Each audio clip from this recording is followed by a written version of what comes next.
News line, अचूक वेधक. कोपर्डे हवेली जिल्हा परिषद गटातील भाजपच्या उमेदवार स्वाती शैलेश चव्हाण, पंचायत समिती गणातील दत्तात्रय शेलार तसेच वाघेरी पंचायत समिती गणातील अनिता सतीश वेताळ यांच्या प्रचारार्थ आज कोपर्डे येथे भव्य प्रचार सभेचे आयोजन करण्यात आले होते. या सभेला महाराष्ट्र राज्याचे ग्रामविकास मंत्री जयकुमार गोरे, कराड उत्तरचे आमदार मनोजदादा घोरपडे तसेच धैर्यशील कदम यांची प्रमुख उपस्थिती होती. यावेळी परिसरातील नागरिकांसह भाजपचे कार्यकर्ते व पदाधिकारी मोठ्या संख्येने उपस्थित होते. प्रचार सभेदरम्यान निवास थोरात यांनी भारतीय जनता पार्टीमध्ये जाहीर प्रवेश केला. मंत्री जयकुमार गोरे व आमदार मनोजदादा घोरपडे यांनी आपल्या दमदार भाषणातून भाजपच्या विकास कामाचा आढावा मांडत आगामी निवडणुकीत भाजपच्या उमेदवारांना विजयी करण्याचे आवाहन केले. सभेला नागरिकांचा उत्स्फूर्त प्रतिसाद पाहायला मिळाला. 2-3 उमेदवार होते, परंतु एकही उमेदवार निवडून आलेला नाही. एवढं 5,000 हजार मताचं गाव आणि म्हणून कोपर्डेकरांनी ती चूक दुरुस्त करायची ठरवली.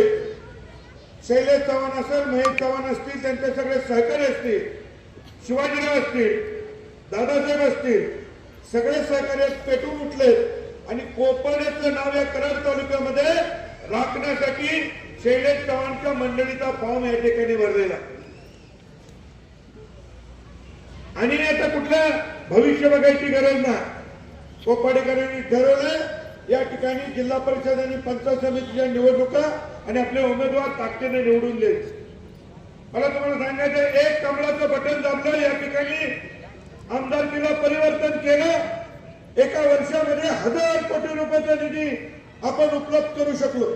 या कोपर्डे गावामध्ये मनोजदादांच्या रूपाने असं आणि शैलेशच्या एका पत्रावर ग्रामविकास मंत्री आदरणीय जयाभाऊनी 50 लाख रुपयाची कामं एका मिनिटामध्ये मंजूर.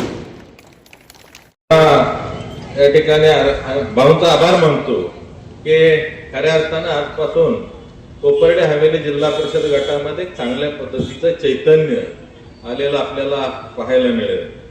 आज शैलेश काकाच्या बाबतीत सांगायचं झालं तर भाऊंचा पण लाडका आहे, धैर्यशील दादांचा पण लाडका आहे, माझा पण लाडका आहे आणि जनतेचा पण लाडका आहे असा हा आपला उमेदवार आहे.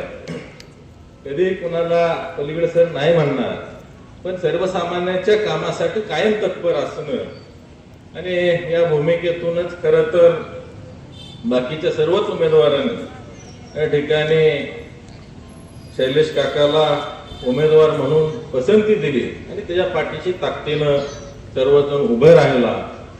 खरं तर आज कोपर्डे या गावचं मतदान जवळपास 6,000 मतदान आहे आणि या गावाला संधी मिळणं हे सुद्धा गरजेचं होतं.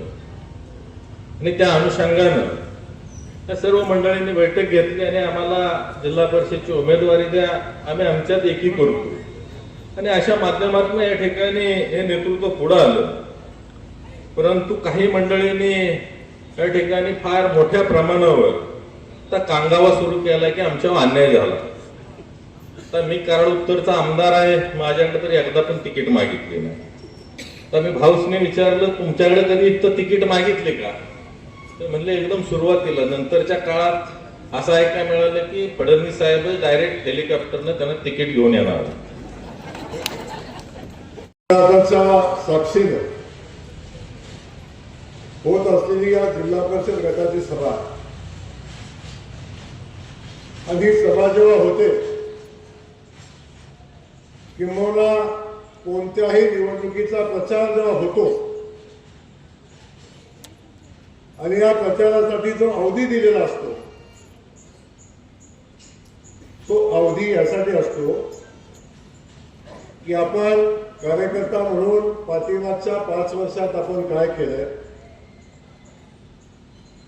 जेव्हा जेव्हा संधी आम्हाला मिळाली तेव्हा भारतीय जनता पक्षाच्या माध्यमातून या गावासाठी, जिल्हा परिषद गटासाठी आम्ही काय केलंय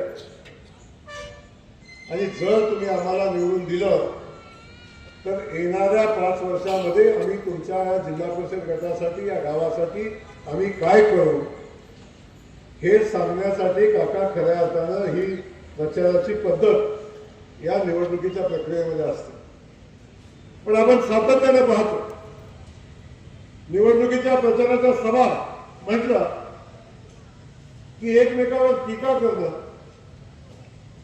एकमेकाला शिव्या घालणं